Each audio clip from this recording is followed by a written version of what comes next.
Broadcasting live from atop the Rocky Mountains, the Crossroads of the West. You are listening to the Liberty RoundTable Radio Talk Show. All right.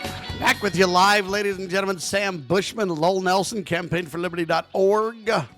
On TV, on radio, hard-hitting talk, news the networks refuse to use. It all starts now. This is the broadcast for November the 17th of the year of our Lord 2025, promoting God, family, country, protecting life, liberty, and property. Lowell, welcome back, sir. Good to be back, Sam. Thanks for having me. Oh, man, there's so much to talk about. It's not even funny. I want to talk, before we get into the details of the topics that you brought forward today, I want to talk a little bit about this Thomas Massey, Donald Trump fight. This is out of control, the Greene-Donald Trump fight. He's literally attacking Greene because she wanted to access the Epstein files, attacking Thomas Massey because he wants to access the Epstein files. Trump was for the Epstein files, then he was against the Epstein files, then he was for, then he's against. And in strange reversal now, Trump says, hey, House Republicans should vote to release the Epstein files. I don't know if he's schizophrenic, but I'm starting to completely lose faith in the Donald. Attacking Greene because she doesn't want to back Israel 100%. Attacking Greene because she wants the Epstein files. Attacking Thomas Massey over a lot of the same issues. Now calling Thomas Massey Rand Paul Jr. Now he's attacking Rand Paul as well. And over what? Trump is attacking literally everybody that, in my opinion, has got it right. He's not touching Mike Johnson or anybody else that's not getting it right. Greene says she supports Trump despite the attacks, but Greene says, I'm now getting threats over Trump's feud. She says harassers are being egged on by the most powerful man in the world. Then, now Trump attacks Thomas Massey over his marriage. I guess his wife passed away. We don't know all the details, but there was an autopsy. It was a shock to everybody when she passed away at 51 years old. They have 4 children. They were married for like 30 plus years. Now Thomas Massey got remarried 16 months later. Trump's criticizing Massey for getting married, saying she'll wake up and realize she got married to a loser. I mean, Trump has lost his mind, Lowell. Yeah, he's a big bully, Sam. Bullies, they don't bring substance to the argument. They just bring name calling and other things to an argument. It is sad because he does have a pretty big bully pulpit. But on the other hand, if you're Thomas Massey or Rand Paul or Marjorie Taylor Greene, you're in good company. The thing that Donald's doing is he's alienating much of his base. I mean, he's turned. Certainly the libertarians that voted for him are just angry and upset. They won't support him. There was one columnist that predicts that the midterms are going to go very badly for Republicans because of Trump. Because Trump is, demeaning Massey and Greene and Rand Paul. That the Republicans are going to lose the midterm elections. Now, typically, the sitting president does lose the midterms. That's pretty typical, but. Some people are predicting a much larger loss this time because Donald Trump has just gone off the deep end, and he's alienating many of the people who voted for him, supported him, got him into office this last go-round. And so it's pretty sad to see this happening. I think if Trump truly were, thinking politically, trying to be wise politically, he would not be going after these three because it truly is alienating much of his base. And in my opinion, you cross the line, though, when you put Greene in the crosshairs like this, where now people are basically attacking Greene and putting her life in danger. You've crossed the line. And when it comes to Thomas Massey and you start to attack his personal life or a wife that hasn't been involved in politics and a situation where his wife passed away. And I mean, what? You've lost your mind. What is he doing? Well, he doesn't know what he's doing. He's just acting the bully. And if he understood, if he really was politically savvy, he would not be doing that. So on one hand, we appreciate Trump because he's unfiltered, and we get to see what he's really thinking. But on the other hand, because he's not politically savvy, he's hurting himself. He's hurting the MAGA movement.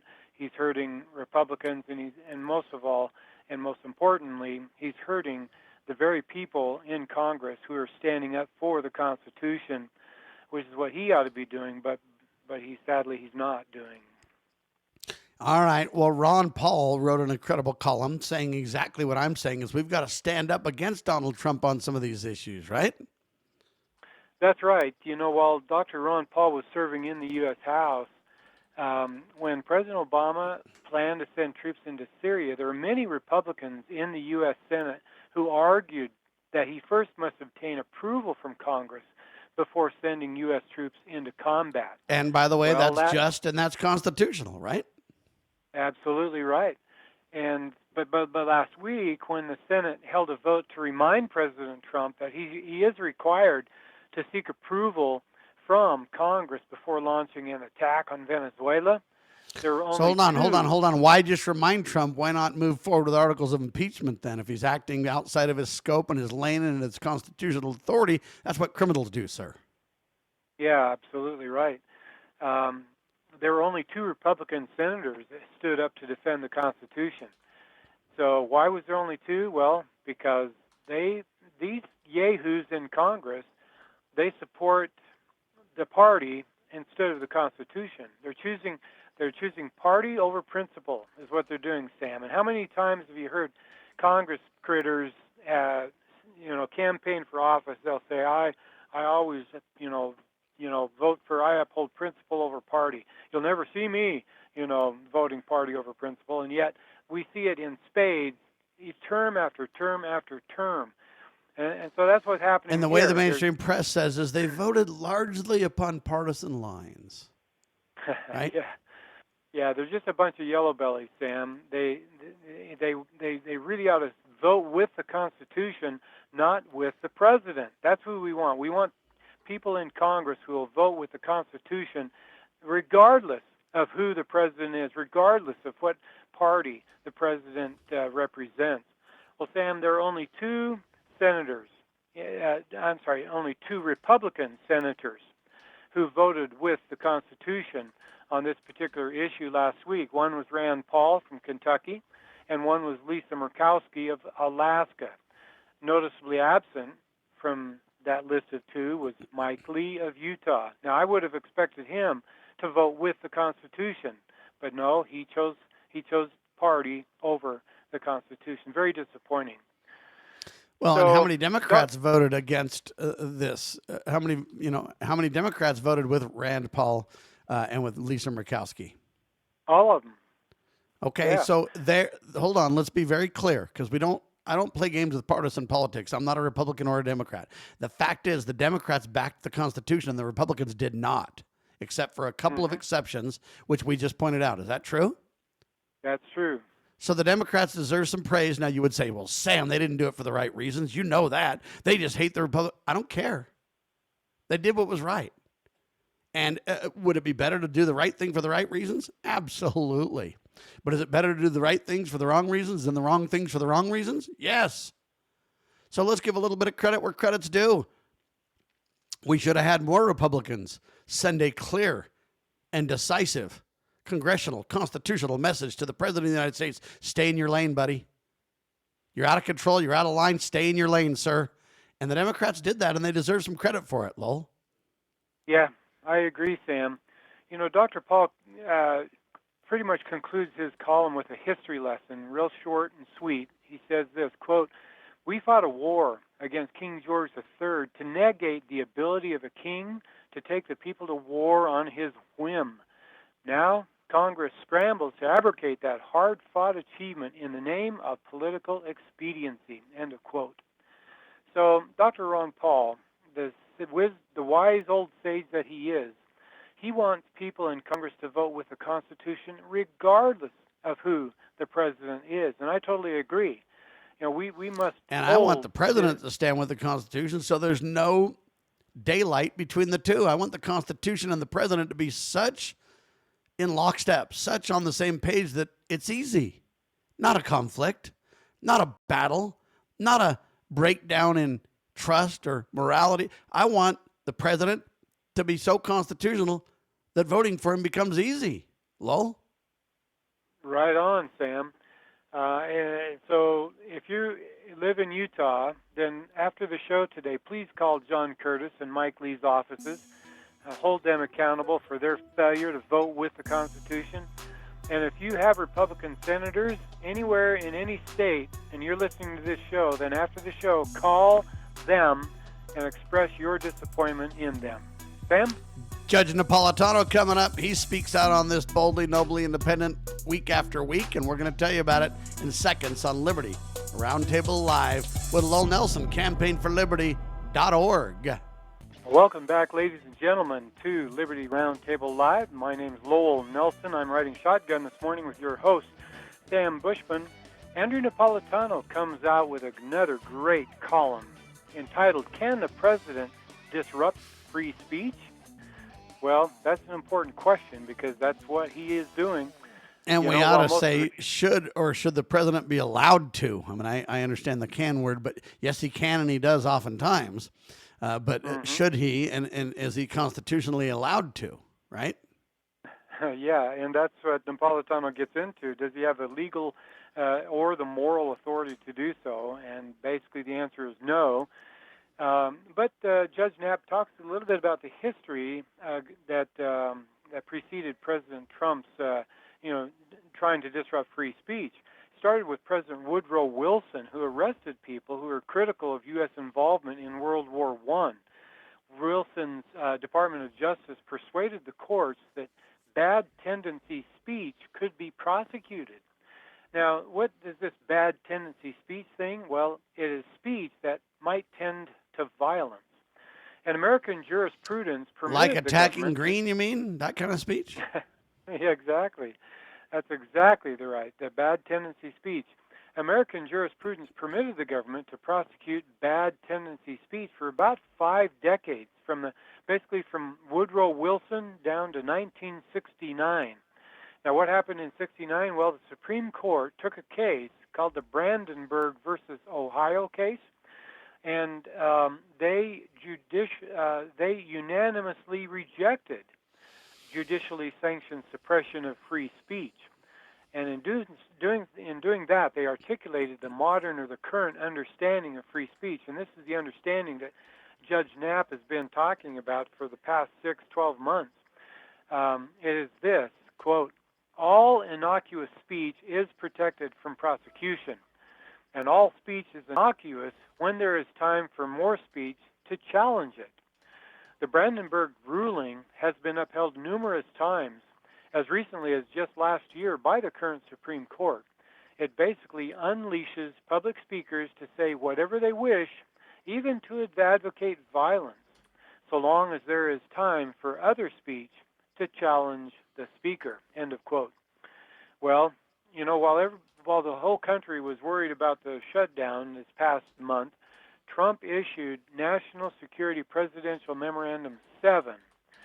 Now, that memo would turn the Brandenburg decision on its head and reinstate Woodrow Wilson's policy of the suppression of free speech.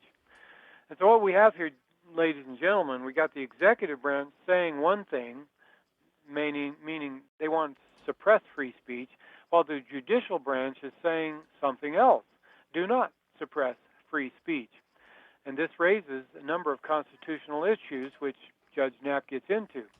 First, in order to disrupt speech, the government must evaluate the content of the speech, which is forbidden by Brandenburg decision. Judge Knapp writes this, quote, the whole purpose of the First Amendment is to encourage, foster, and protect open, wide, robust, caustic, hateful, even incendiary speech about the personnel and policies of the government, end of quote. Right? So if Trump's memo is allowed to stand, then the First Amendment is undermined. Secondly, Trump's memo assumes that the general government has a role in law enforcement. But, Judge Knapp says, quote, this too is ahistorical and unconstitutional. There is no constitutional basis for federal law enforcement. Public safety was reserved by the states as their area of governance when they joined the Union, and that reservation is articulated in the 10th Amendment. End of quote. Thirdly, Trump's memo attacks ideas, and ideas may be harbored by anyone and expressed at any time, whether in speech or in writing. So Napolitano concludes his column this way, folks, quote, "There is no such thing in law as a domestic terrorist organization." So the labeling of Antifa is largely, is thus legally moot, but terrifying. The terror is a direct line from killing folks in boats on the high seas because someone in government thinks they might be able to commit a crime or might be about to commit a crime, and disrupting constitutionally protected speech in America because someone in government thinks the speech might produce violence. End of quote. Well, it's a great column, Sam, because, again, he's talking about due process, he's talking about the freedom of speech, and the fact that we should be able to criticize our government in whatsoever way we want to, as long as there is also time for other people to speak out in opposition to the speech that is given. So I really like this column, and I really like the fact that Napolitano is standing up for free speech, despite the fact that we have a president who is using, he is using the Department of Justice to shut down free speech.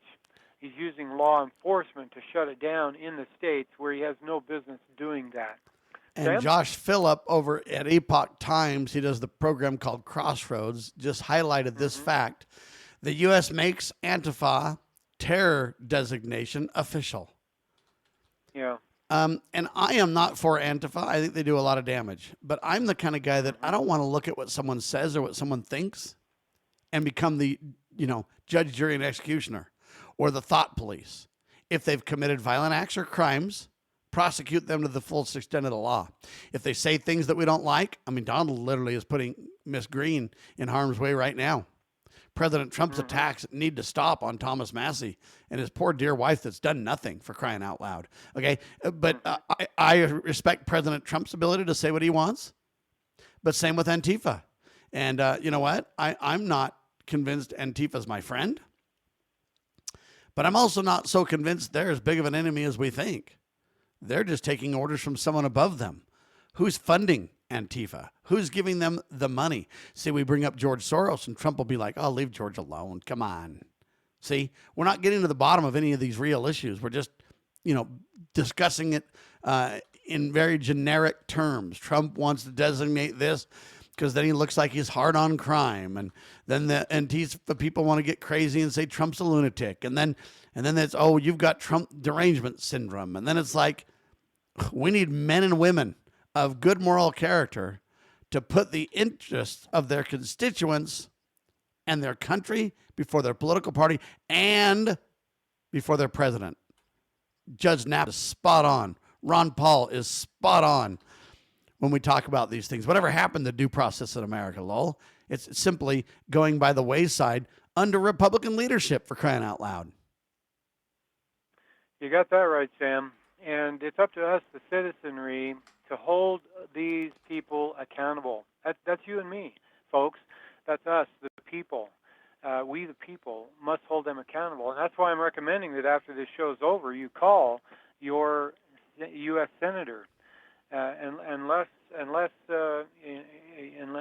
Rand Paul is your senator. So I'm not saying Kentucky needs to do this. Well, I guess Kentucky needs to call their other senator besides Rand Paul, but you can thank Rand for standing up for the Constitution. But we need to hold these yahoos accountable for their failure to stand with the Constitution on this. And if we'll do that, if we can raise citizens' awareness of this problem and get them talking to just melt the phone lines down into Congress, it will make a difference, and we'll find that Congress will suddenly have a little more backbone than they had previously. But they haven't done a whole lot in the last 10 months that I've seen of any value. They haven't even bumped back the good things Trump's done. Why Donald Trump isn't attacking Mike Johnson, Speaker of the House, for getting nothing done. He's attacking these other people is just beyond my comprehension. However, there's a good question being asked by our dear buddy Jacob Hornberger over at, I guess he's at Ron Paul's website this time, right? Yeah, ronpaulinstitute.org. And he's asking an incredible question. Why don't you ask this question, then we'll take a break and talk about it. Yeah, the questions he asked, just a couple of them. Where does the U.S. have any authority for another country's drug policy, right? And then why has the U.S. regime failed to halt the possession and distribution of drugs in our own country? You know, is it possible that such behavior cannot be enforced out of existence? Important questions, Sam. We need to dig into them and talk about them after the break. And the quintessential question is this. He says this: who died and made Trump the global drug war king, right? In other words, hey, think about this for a second, ladies and gentlemen. Let's say there's drugs in Venezuela. Whose problem are they? Not mine. Venezuelans? Yeah. There's drugs in Russia, China, wherever. Whose problems are they? China's? Russia's? If there's drugs in America, whose problem are they? Americans. Okay. So why are we trying to attack these people around the world and attack these governments around the world and act like they're the drug problem? Is China making drugs? Is China using fentanyl to infiltrate the United States? Absolutely. But who's funding China? Oh, we are? Yeah. So does that make any sense, ladies and gentlemen? Let's come back and break this down. I think Hornberger is spot on this one as well. The war on drugs has been an absolute dismal failure. You want the proof? There's drugs everywhere in America, and the cartels are getting stronger by the day. Lowell Nelson's with me, campaignforliberty.org. I'm Sam Bushman, syndicated by Loving Liberty Networks, lovingliberty.net, campaignforliberty.org. Quick pause, more in seconds. On TV, we're discussing this reality check with our dear friend Lowell Nelson at campaignforliberty.org, ladies and gentlemen. The U.S. government has been waging its unconstitutional, failed drug war for decades, ladies and gentlemen. It is basically cracked down with asset forfeiture laws, absolutely unconstitutional. Mandatory minimum sentences, again, unconstitutional as all get out. Warrantless searches and seizures. Violent no-knock raids, unconstitutional as all get out. Racial discrimination enforcement. Not to mention the endless stream of record drug busts, they claim, that'll stop it. But every time they have a drug bust, there's just an exponentially increased amount of drugs. Never-ending indictments and prosecutions. Long, unending jail sentences. Exorbitant fines. Not to mention now, drug war assassinations of people on the high seas outside of the territorial waters of the United States of America. This is all conducted by Donald without Congress. Lowell? Yeah, sad, unfortunate perversion of and undermining, really, of our Constitution. Like Ron Paul said in his column earlier, you know, we fought a war with King George III to get away from a king that would take us to war without the approval of the people, as represented by members of the U.S. House and the U.S. Senate. And yet, these Congress critters, the yellow-bellied Congress critters we have, allow our president to just willy-nilly, start wars or start, shooting people, bombing people, obliterating them. And I was reading just the other day, Sam, this idea that a speedboat from Venezuela, on its way to the United States with drugs, it's impossible. You cannot. But hold on, how do we know that it's on its way to the United States anyway? Yeah, we don't know. We simply don't know. We're making an just assumption. saying. Yeah, you're exactly right. But even if we did think that they were headed to the United States, we know they can't make it because you can't put enough gasoline on a speedboat to get them from Venezuela to the U.S. to Florida. It's just impossible. It's too far. Well, and if it is true, can't we wait till they're in territorial waters of the United States and then capture them? Oh, absolutely. And couldn't Congress provide guidance and direction on how to get that done and the funding to make that happen? And couldn't we bring this above board and educate the American citizens and use the checks and balances in the Constitution to do it right, if you will? Yeah, we certainly could, Sam. Oh, if imagine we had that. Some courageous people in Congress, some people with courage.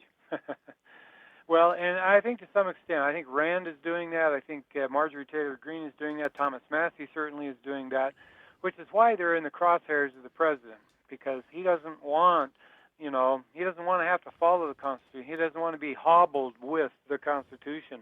But that's exactly what Jefferson said. We need to chain people down we need to chain them down with the chains of the Constitution. That's how they knew that the natural man, people were just, they were prone to exercise power, and that it would corrupt them. That's our nature. That's what happens. The president of the United States should understand the Constitution. He actually swears an oath to uphold it, and he should look at the Constitution as his friend and his protection. Shouldn't he? Well, he should, and he would if the House would impeach a president who colors outside the lines. If we have a president who thumbs his nose at the Constitution and starts waging war on another country like Mexico or Colombia or Venezuela, like he's talking about doing, without the congressional approval, he ought to be impeached. Right? I mean, if he even orders the military, and he's done this, by the way. The Navy has I think obliterated 19 speedboats, amounting to about 75 people or something so far. Yeah, we're closer to 100 now, but yeah. Yeah, and so he has demonstrated that he did not get a letter of marque and reprisal from Congress. There's no such thing. He did not get a declaration of war from Congress. No such thing yet. And so his action is an impeachable offense. He should be impeached over this, Sam. And, Amen. But Donald should be listening to me and you for sure. And he needs to stop. This war on drugs has got to stop. Then don't misunderstand me. I'm not advocating for drugs. Don't misunderstand me. I'm not defending Venezuela. All I'm talking about is internal to the United States, if we want to make America first. I'm talking about the president obeying the supreme law of the land and staying in his lane. And if there's legitimate reason to do what he wants to accomplish, by all means, bring Congress into the mix, dot the I's, cross the T's, get her done, Donald. I'm not against you one bit. But when you don't do it right, I have a problem with it. When you don't obey the law and you don't carry out your constitutional responsibilities, which you've sworn an oath to uphold, then I kind of have a problem with it. Maybe he needs to start listening to Pat Buchanan more, Lowell. Well, I really liked your list of failures before we get to Pat Buchanan, because Jacob Hornberger would agree with you 100% on this. The list of failed programs, or the way we crack down on drugs, right, and with asset forfeiture laws and so forth.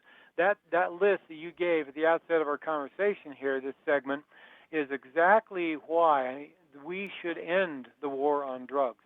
See, that's evidence of our failure to control drugs in our own country. Well, I got news for you, and Jacob Bornberg has news for us, folks.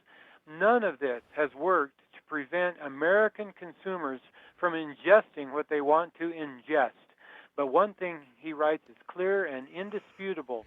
The U.S. drug war has brought massive death, destruction, and loss of liberty in both Latin America and the United States, end of quote. Well, I mean, that's absolutely true. When I was younger, 20, 30, 40 years ago, Sam, I was in favor of the drug war. And, I was glad that we had laws against, the possession and the distribution of drugs. But now my attitude has changed on this. I look at Mexico, for example, the drug lords there, they just murdered a mayor of some city a couple of weeks ago down there, simply because the mayor decided he was going to wage war on drugs in his town, right? He was going to clean up the town. Well, it's terribly unfortunate, but that ended his life because the drug lords took him out. And, you'll always have black markets. You always will have a black market in drugs.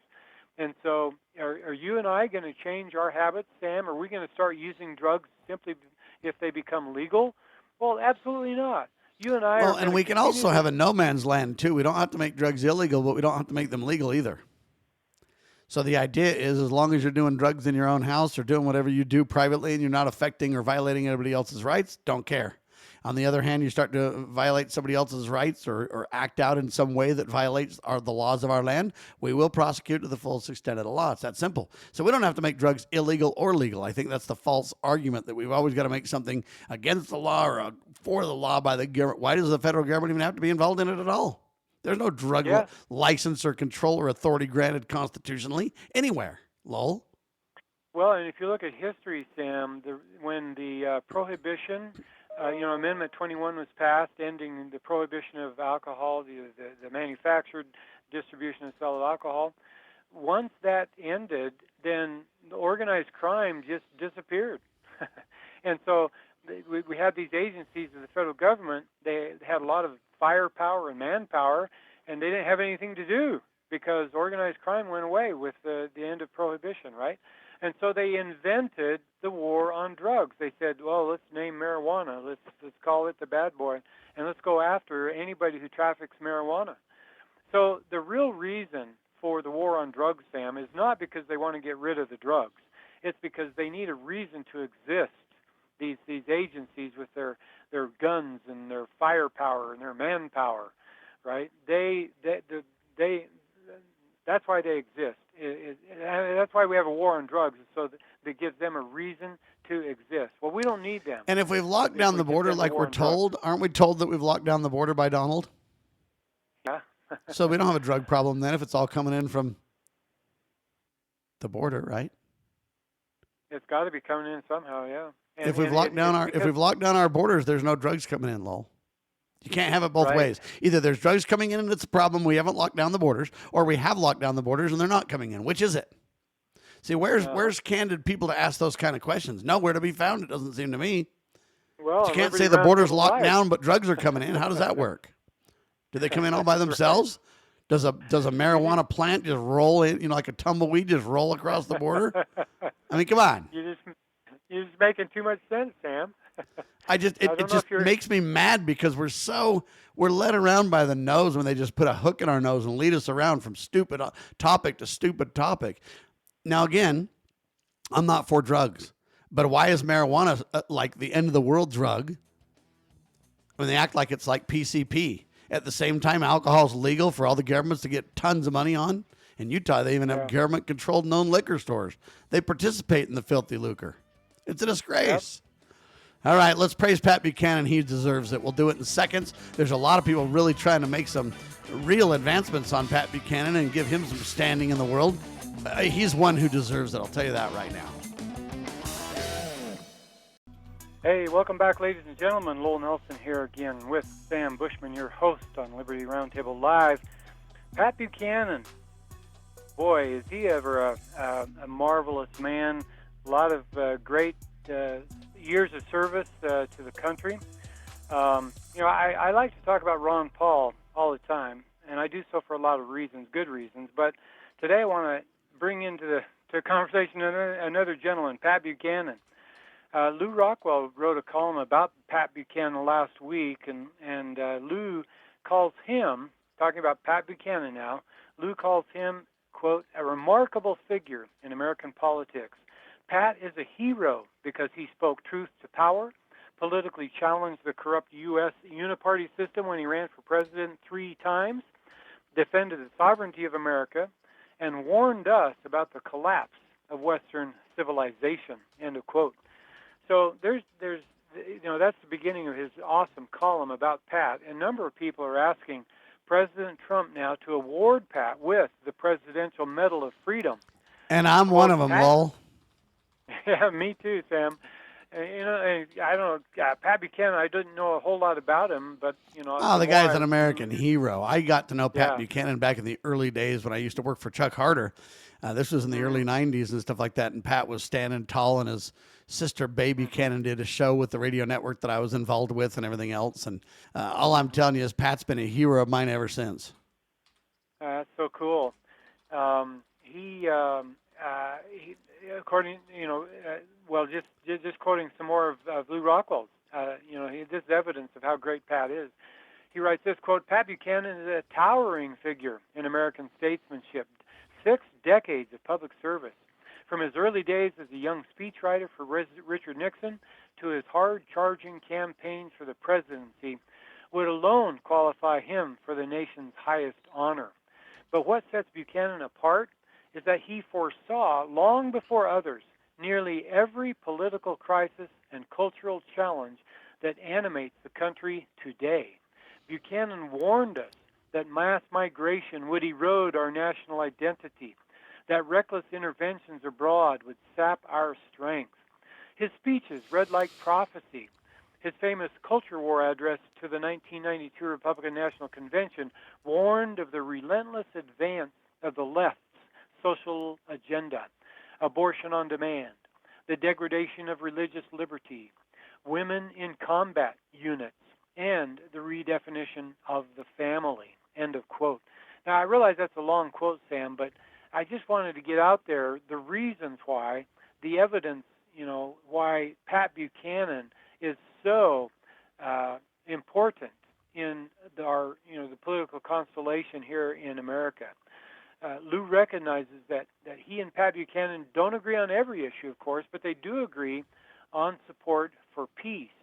And, Pat has never wavered on that. Pat has always supported peace, and that's one of the most important things we can expect of a president, is his stance. What is his foreign policy, right? That's one of the most important things we can do to gauge the value or the value of a president. I guess the value of his position. Where does he stand on foreign policy? Now, Lou quotes Murray Rothbard, quote, "It is legitimate to use violence against criminals in defense of one's right of person and property. It is completely impermissible to violate the rights of other innocent people. War, then, is only proper when the exercise of violence is rigorously limited to the individual criminals," end of quote.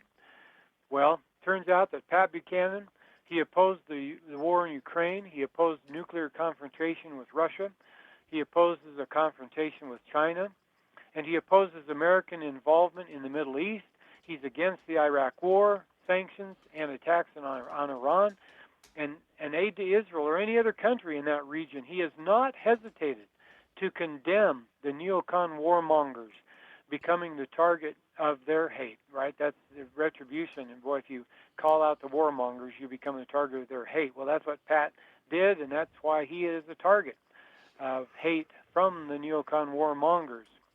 So, Sam, this is a ringing endorsement of Pat Buchanan, why he ought to be recognized and honored for the way he has stood up for the Constitution on almost every front. But especially literally, Pat Buchanan was Donald Trump before Donald was Donald. He was Pat Buchanan was Charlie Kirk before Charlie Kirk was Charlie Kirk. I mean, it really goes down the list. And instead of attacking Greene and Massey and Paul and everybody else, President Trump, why don't you get on this, man? Why don't you focus on helping Pat Buchanan receive the Medal of Freedom Award? I mean, this guy deserves it big time. He stood tall for liberty his whole life. He's written books about it. He's been prophetic in his warnings and his counsel and his guidance. He used to be a speechwriter for Nixon all the way through running for president himself in 2000. I mean, the guy's just a hero, and he was basically the forerunner for Trump. And it was Ron Paul and Pat Buchanan, the two men that really set the stage for everything that we're seeing now, to be honest with you. Anyway, our prayers are that happens yesterday. But Lowell, we need to focus on this last topic for Americans to really understand. It's all about sleep. Yeah, this kind of comes out of the blue, I suppose, this little article. But I liked it because it's something that I struggle with, Sam. I don't get to bed early enough, even though my good mother always said 2 hours of sleep, hours of sleep before midnight is worth twice as much after midnight, right? So it's really important to get to bed early and then to get up early instead of going to bed late and getting up late, right?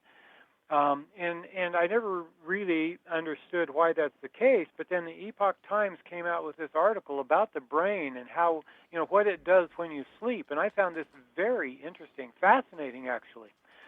This article says that while you sleep, your brain cells shrink by about 50%. And now I'm not talking about the whole time you're asleep. I'm talking about a specific segment of time within your 90-second sleep cycle, right? You've got a 90 minutes of sleep. I'm sorry, 90 minutes. 90 minutes. Thank you. 90 minutes, and during that cycle, there's a small segment or fraction of that cycle. It might be 15 minutes long or whatever, but it varies with people. But during that let's call it 15-minute chunk of time during your normal sleep cycle, your brain cells shrink by about 50%. Now, why do they shrink? Well, that apparently it allows cerebrospinal fluid to flow more freely through the brain to sweep away the toxins that have accumulated there during the day. Holy cow, this is really kind of like the body's lymphatic system. And the toxins that are mentioned are what they call beta amyloid and tau proteins. I've never heard those before, but apparently that's what they are, the toxins in the brain. And so this is the brain's plumbing system, essentially. The brain cells shrink, the cerebrospinal fluid, it makes it more easy or easier flow of that fluid through the brain in and around and amongst these brain cells. And so it flushes from the brain those toxins. And this is called the glymphatic system, ladies and gentlemen, not the lymphatic, the glymphatic system. It was discovered in 2012. This is relatively new science, Lowell. Yeah, it's fantastic. And so when you're sleeping, your system, this system of cleansing the brain only occurs when you're sleeping. It only works at nighttime, right, while you're sleeping. So, anytime you're sleeping, I guess. And so this is what happens. And so the brain isn't just, sitting idle while you sleep. It's busy cleaning itself. So if you don't go to sleep regularly, these toxins build up in the brain. And this buildup. And even if you don't sleep well, that happens. Yeah. And so you get this brain fog going on, and you're not able to think as clearly. You're not able to, and the brain isn't able to function up to its full potential either. And of course, the brain controls all activities of the body. Every organ in the body is controlled by the brain. So it's very important to have a clean brain. And they say poor sleep practices have increased, with a Gallup poll from 2023 showing that only 42% of Americans feel like they get enough sleep. We need lifestyle changes, including managing sleep chemicals and sleep, get away from screens before you go to sleep, and aligning sleep with your natural circadian rhythm and adopting better sleep postures. Incredible. Can optimize this glymphatic system and improve its efficiency. Some people say it can lead to Alzheimer's if you don't do this, and it can lead to all kinds of anger and mood problems and frustration and disappointment, discouragement. I mean, all of these things we never really attribute it to this stuff, Lowell, and we need to start. Mm-hmm. Yeah, so just take this as a wake-up call, folks, and I'm trying to, I've read this. Actually, take this as a sleep call, ladies and gentlemen, not a wake-up call. Yeah, a wake-up call to go to sleep on time. Yes, sir. Amen. This is, yeah. So don't think of sleep as a waste of time, folks. Sleep is so important, and hours before midnight, they're worth twice as much as hours after midnight. So let's get to sleep, folks, and clean your brain. Sam? A lot of people think sleep is something that's just optional when you have time, nothing better to do. I'm telling you right now, you need to put sleep as one of the top things on your schedule. Don't oversleep, though. You can always take a good thing and you can drink too much water, too. That doesn't change the fact that most of us need more water. Most of us need more sleep. Most of us need better nutrition, less stress. Come on, let's do it. This is Liberty RoundTable Live. We keep an eye on all issues that relate to you and your life. Thank you, Lowell Nelson, campaignforliberty.org. I'm Sam Bushman. Liberty RoundTable is syndicated by the Loving Liberty Networks, lovingliberty.net. Spread the word, share the love, and God save the United States of America.